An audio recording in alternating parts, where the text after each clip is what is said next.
अस्सलाम वालेकुम।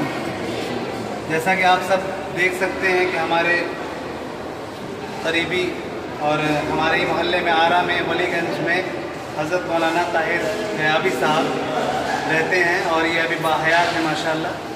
और आप लोगों से दुआ है कि इनकी लंबी उम्र के लिए आप लोग दुआ करें। इमाम साहब, जो व्हाट्सअप वगैरह पर जो खबरें ये गलत शाये हो चुकी हैं कि मौलाना ताहिर साहब ये दुनिया से रुखसत कर गए, ये सब गलत है।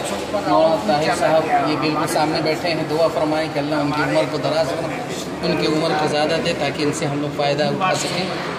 ये भी हयात से हज़रत मिठाई भी बट गई है माशाल्लाह, बहुत जगह बहुत मिठाई लोग खा रहे हैं, बहुत खुश हैं, बहुत खुश हैं। मिठाई खा रहे जी, मिठाई नहीं मिली। हमको चालू मत मिठाई मांगिएगा, चालू हाँ।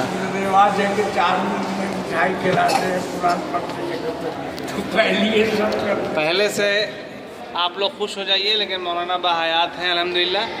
2-4 तकरीर अभी और होने वाली है कमर तोड़।